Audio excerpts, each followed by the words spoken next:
Hello दोस्तों, नमस्कार। अभी की सबसे बड़ी खबर आ रही है। चीनी जासूसी जहाज को मालदीव ने हिंद महासागर में बुलाया। जी हाँ दोस्तों, जान के बुलाया गया है। इसका सबसे बड़ा दावा किया गया है। भारत से दुश्मनी निकालने में जुटा है मोहम्मद मुइजू। जी हाँ दोस्तों, आखिर चीन के जासूसी जहाज पर क्या झूठ बोल रहा मालदीव? रक्षा विशेषज्ञ ने खोली मुइजू सरकार की पोल, जो हम आपको भी बताने वाले हैं। और साथ ही साथ आपको बताएंगे जहाँ जनरल बाजवा को गले लगाने वाले नवजोत सिंह सिद्धू आज फिर पाकिस्तान में। जी हाँ, क्या है पाकिस्तान जाने का उनका मतलब दोस्तों? साथ ही साथ आपको बताएंगे राम मंदिर के बाद अब इस खूबसूरत मंदिर का उद्घाटन करने जाने पीएम मोदी जी। क्या है पूरा टाइम टेबल? साथ ही साथ बताएंगे जहां ममता बनर्जी की गाड़ी का हुआ एक्सीडेंट, सिर पर लगी चोट। दोस्तों, एक से एक जानकारी आपको बताएंगे। बने रहेगा वीडियो के अंत तक। लेकिन खबरों में आगे बढ़ने से पहले अगर आप भी अपने भारत देश का दिल से समर्थन करते और मानते हैं कि मोदी हाथ हर चीज मुमकिन है, तो इस वीडियो को भी कर दीजिए लाइक, चैनल कर दीजिए सब्सक्राइब, बेल आइकन दबाइए, साथ ही कमेंट बॉक्स में लिख दीजिएगा जय हिंद। जी हाँ दोस्तों, तो चलते हैं पहली और सबसे बड़ी खबर की तरफ, जहां चीनी जासूसी जहाज को मालदीव ने हिंद महासागर में बुलाया। भारत से दुश्मनी निकालने में जुटे मोहम्मद मुइजू। बता दें, हिंद महासागर के इलाके में चीन के जासूसी जहाजों की गतिविधियां कुछ सालों में लगातार बढ़ी हैं। इन जहाजों में जासूसी करने और डेटा इकट्ठा करने वाले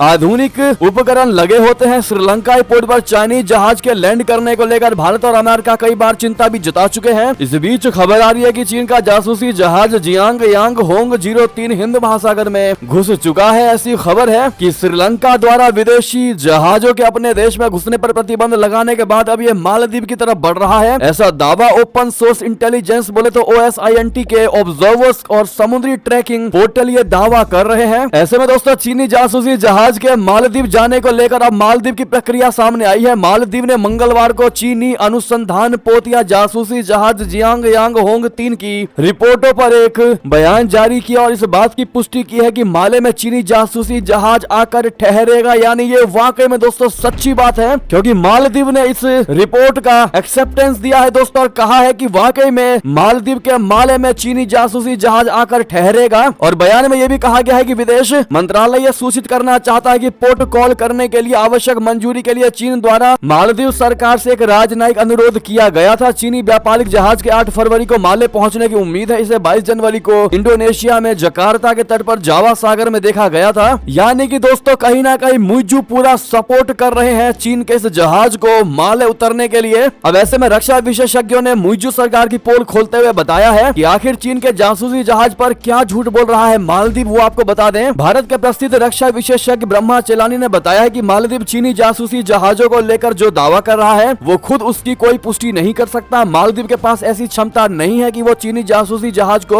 अपनी जलीय सीमा में सर्वेक्षण या शोध करने से रोक सके। ऐसे में मालदीव के दावे पर कोई भरोसा नहीं किया जा सकता। उन्होंने ट्विटर पर लिखा कि चीन भारत के समुद्री क्षेत्र में पनडुब्बी संचालन को सुविधाजनक बनाने के लिए आक्रामक रूप से हिंद महासागर के तल का मानचित्रण करने और भूकंपीय और बाथीमेट्रिक डेटा इकट्ठा करने में लगा हुआ है। मालदीव अपने नए इस्लामवादी झुकाव वाले चीन समर्थक राष्ट्रपति के तहत ड्रैगन का समर्थन बन रहा है। ऐसे में दोस्तों, क्या सही क्या गलत है वो तो वक्त ही बताएगा, लेकिन फिलहाल जो हमें देखने को मिल रहा है उससे तो यही लग रहा है कि चीन पूरे तरीके से मालदीव को अपने कब्जे में करने में लगा हुआ है। और वहीं मालदीव की मुइजू सरकार पूरे तरीके से चीन को समर्थन दे रही है और भारत के साथ संबंध टूटते नजर आ रहे हैं। जी हाँ दोस्तों, इस पर आपकी अब जो भी राय हो कमेंट में लिखकर अवश्य बताइएगा। साथ ही साथ ये जरूर बताइएगा मालदीव को सुझाव देते हुए कि मालदीव चीन के साथ जो संबंध बढ़ा रहा है वो उसको बहुत भारी पड़ने वाला है। अगली खबर बता दें, जनरल बाजवा को गले लगाने वाले नवजोत सिंह सिद्धू फिर आज पाकिस्तान में है। नवजोत सिंह सिद्धू बुधवार को पाकिस्तान पहुंचे। यहाँ उन्होंने गुरुद्वारा श्री करतारपुर साहिब में माथा टेका। हालांकि 2018 में सिद्धू जब पाकिस्तान गए थे तब उनकी यात्रा विवादों में गिर गई थी। सिद्धू पाकिस्तान के पूर्व पीएम इमरान खान के शपथ ग्रहण समारोह में हिस्सा लेने पहुंचे थे।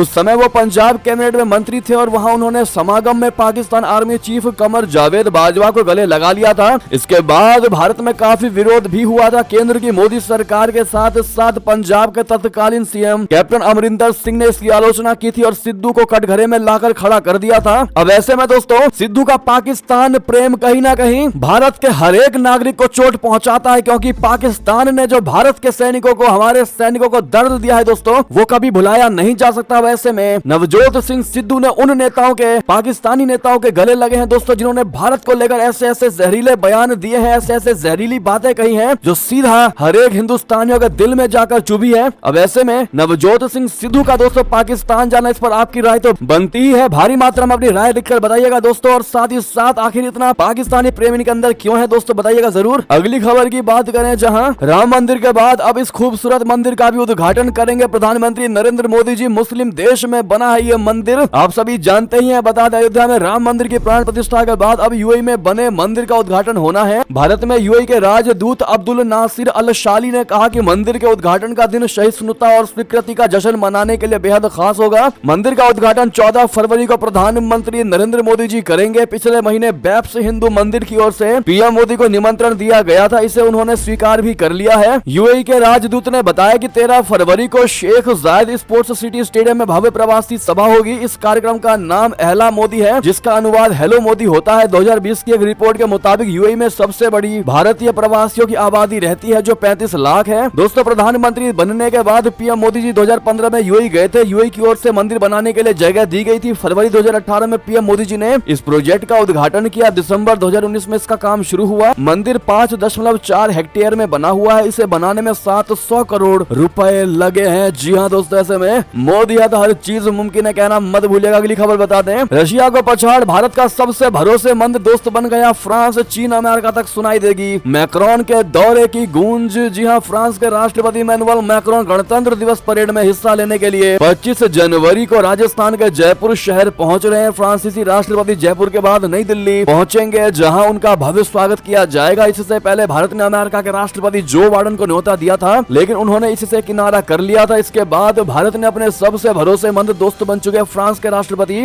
को गणतंत्र दिवस परेड में मुख्य अतिथि बनने का न्योता दिया, जिसे उन्होंने तत्काल स्वीकार कर लिया। विश्लेषकों के मुताबिक फ्रांस आज भारत के लिए रशिया से भी ज्यादा महत्वपूर्ण रक्षा सहयोगी देश बन गया है, और यही वजह है कि चीन से लेकर पाकिस्तान तक की नजरें इस दौरे पर टिकी रहेंगी। वहीं अमेरिका को भी कड़ा संदेश दिया जाएगा। भारत ने गणतंत्र दिवस समारोह में मुख्य अतिथि के रूप में फ्रांस के राष्ट्रपति को बुलावा दिया है। ये 1948 में दोनों देशों के बीच कूटनीतिक रिश्ते स्थापित होने के बाद इसे छठी बार ऐसा हो रहा है। विश्लेषकों का कहना है कि वे ये न्योता सिर्फ दोनों देशों के गहरे और मधुर रिश्ते को नहीं दिखाता, बल्कि इन रिश्तों के लगातार मजबूत होते जाने का उदाहरण भी है। अगली खबर बता दें, तुर्की में चर्च को मस्जिद बना दिया, लेकिन अयोध्या में राम मंदिर नहीं बन सकता। जी हाँ, 57 मुस्लिम देशों का एजेंडा तो देखिए, इनकी दलीलें तो देखिए दोस्तों। खुद करें तो सब ठीक, लेकिन भारत अगर कुछ भी करे तो वो गलत। जी हाँ, दुनिया के 57 इस्लामिक देशों के संगठन ओआईसी को बाबरी मस्जिद की जगह पर राम मंदिर बनाने पर तीखी मिर्ची लगी है। ओआईसी ने बाबरी मस्जिद की जगह पर राम मंदिर बनाने और मूर्ति के प्राण प्रतिष्ठा पर गहरी चिंता जताई है। ओआईसी के महासचिव कार्यालय से जारी बयान में अयोध्या में बाबरी मस्जिद की जगह पर राम मंदिर बनाने की कड़ी आलोचना की गई है। इस्लामिक देशों ने अपने बयान में कहा कि विदेश मंत्रियों की परिषद की ओर से पिछले सत्रों में व्यक्त ओआईसी के रुख के अनुसार महासचिव कार्यालय उन कार्यों की निंदा करता है। ये बाबरी मस्जिद के रूप में प्रतिनिधित्व करने वाले इस्लामी स्थलों को मिटाने के उद्देश्य से किए गए हैं, जो 5 शताब्दी से उसी स्थान पर मौजूद थी। सऊदी अरब के नेतृत्व वाले ओआईसी का यह बयान पाकिस्तानी विदेश मंत्रालय के बौखलाहट के बाद आया है। पाकिस्तान के विदेश मंत्रालय ने अयोध्या में राम मंदिर के उद्घाटन और भव्य जश्न का विरोध किया है। पाकिस्तान ने इसे बढ़ते हिंदू राष्ट्रवाद का प्रतीक और भारत के मुस्लिम समुदाय का अपमान बताया है। पाकिस्तान ने कहा कि 31 सालों में हुई घटनाएं, खासकर राम मंदिर का उद्घाटन, भारत में बढ़ते हिंदू राष्ट्र का संकेत है। साथ ही साथ पाकिस्तान ने राम मंदिर को भारत के लोकतंत्र पर एक कलंक भी करार दिया है। आपको बता दें कि ओआईसी और पाकिस्तान जहां मंदिर बनने पर आग बबूला है, तो वहीं तुर्की में 6वीं सदी के चर्च हागिया सोफिया को मस्जिद बनाने पर दोनों ने चुप्पी साध रखी है। हागिया सोफिया चर्च को तुर्की के राजधानी इस्तांबुल में बनाया गया है। ये चर्च दुनिया भर में अपने ढांचे को लेकर चर्चित है। इसे दुनिया के सबसे महान स्मारकों में गिना जाता है। इस चर्च को बायजंटाइन राजा जस्टिनियन प्रथम के आदेश पर बनाया गया था। इसके बाद ये चर्च मस्जिद बन गया, फिर म्यूजियम, और अब इसे फिर से तुर्की के राष्ट्रपति एर्दोगन ने मस्जिद बना दिया। जी हाँ, एर्दोगन के इस फैसले की दुनिया भर में आलोचना हुई, लेकिन तुर्की के राष्ट्रपति खुद को इस्लामिक देशों का खलीफा बनाने में लगे हुए हैं। तुर्की के इस फैसले पर ओआईसी ने भी चुप्पी साध रखी और पाकिस्तान ने भी कुछ नहीं कहा। लेकिन दोस्तों, भारत में बन रहे इस राम मंदिर और रामलला के प्राण प्रतिष्ठा पर सारे के सारे 57 मुस्लिम देश हमलावर होते नजर आए हैं। ऐसे में दोस्तों, एक भारतीय होने के नाते आप लोग क्या जवाब देना चाहेंगे? लेकिन साथ में कमेंट में जय श्री राम आप लोग जरूर कहिएगा। अगली खबर की बात करते हैं, जहां रामलला की प्राण प्रतिष्ठा को लेकर विदेशी मीडिया ने क्या कहा आपको बता दें। कहा मोदी ही जीतेंगे अगला चुनाव। जी हाँ, प्राण प्रतिष्ठा के समय जैसे ही रामलला की पहली झलक सामने आई है, जय श्री राम के नारे गूंजने लगे। देश भर के मीडिया की नजरें सिर्फ रामलला की मूर्ति और प्राण प्रतिष्ठा कर रहे हैं प्रधानमंत्री मोदी पर टिकी थी। विदेशी मीडिया ने भी प्राण प्रतिष्ठा की कवरेज की। आपको बताते हैं इसने क्या कहा। दरअसल अमेरिका के एनबीसी न्यूज चैनल ने रामलला की प्राण प्रतिष्ठा दिखाई। इस दौरान चैनल के एक्सपर्ट पैनल चैनल ने कहा कि राम मंदिर दुनिया के सबसे बड़े लोकतांत्रिक देश में धार्मिक तनाव को आगे की ओर लेकर जाएगा।